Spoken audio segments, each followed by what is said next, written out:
Good morning, everybody. So we're gonna do this in the field. This guy's way too heavy for me to carry. This is what I call job of the hut.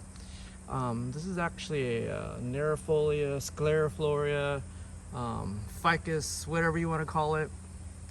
It's a really big base. So this is I don't know, 18-inch across at least. There's probably more below this. It's too heavy for me to carry into the shop today, so I'm gonna actually cut in the field. It has some really good features. The Nabari is great on this thing, right? It has 1, 2, 3, 4 trunks. It should have a 5th trunk right here somewhere to go out, to make it like a really good banyan style. If you look at the side, it's missing roots on that side. So there's some options. One option was to graft another tree on this side to get the Nabari to fill out to look like that. That'd be kind of awesome, and then have a trunk right around this area right here. That's not bad. I have a crease right here I can work with.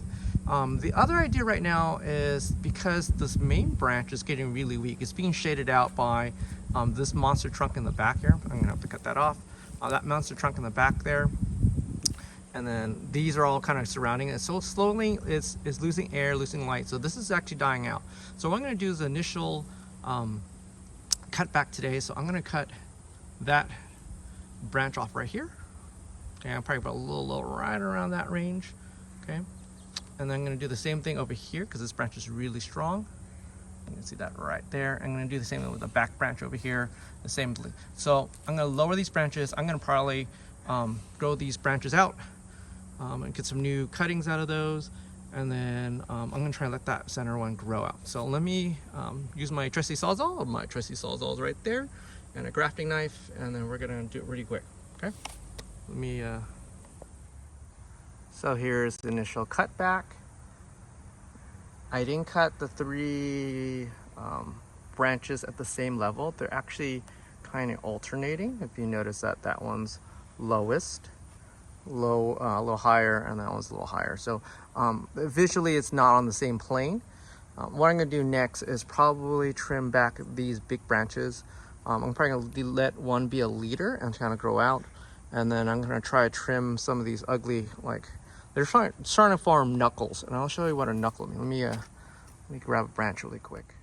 So this is what happens with ficus if you don't really keep on top of it. This is just grown so I can see the strength of the tree. This was actually a dead cut up here. So actually it was a fleck cut back in the days, and it was old. And then you saw this, see how it kind of reverse tapers? And you get that when, and this happens to all trees, not just ficuses, but this happens with this tree in particular. It's because all these new growth came out, and I just let it grow. I didn't know the strength of this tree when I bought it. I got this at the I think it was a 2019, I think, or 2018 Bonsai-a-thon. It was one of the last trees that no one wanted. It was a big ficus. There were other trees out there. I think I picked it up for like $25, I think. Not a bad deal. I probably can make some really big cuttings out of this one.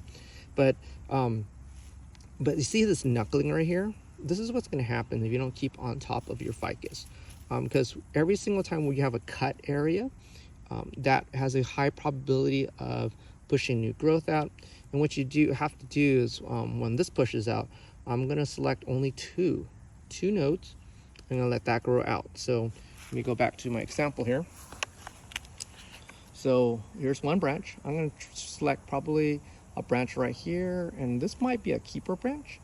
I gotta see, but I'm gonna let this grow out, and then I'm gonna select 2 branches, let it grow out, calcite over. I'm gonna do the same thing with the back ones, and then let's see where it goes from that. I'm gonna clean up some of these branches up here, so it has a good line, has some good taper. See, this is not bad taper.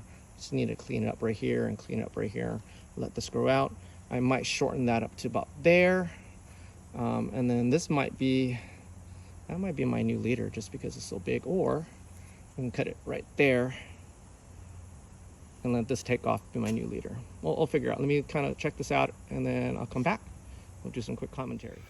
All right, so this is kind of the result so far. Really some drastic cutting here. You can see it looks, I think it looks much better. It's really designed to be a sumo. I let it grow out for about a couple years now. So it's time to do a cut back. You can see I got my 3 branches. They're pretty low and they're alternating. I did the same type of alternating cut in the front and left this as a leader. Kind of cleaned up some of the messes here. Try to stop the knuckling occurring. And then what I did here on top was, I'm not going to seal it.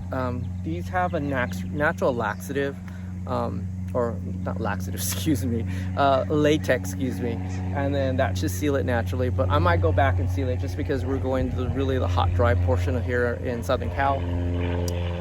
What I'm going to do is put back the irrigation system, feed the crap out of this thing, and then let's see what it looks like in maybe by the end of summer. Hopefully in about a month or so, we'll get some really good new buds and I'll start selecting those buds. So until then, if you like this video, really quick chop and slice here of this Nerifloria, Scarifolia, whatever you want to call it, like and subscribe, and I'll talk to everybody later, man. Bye-bye.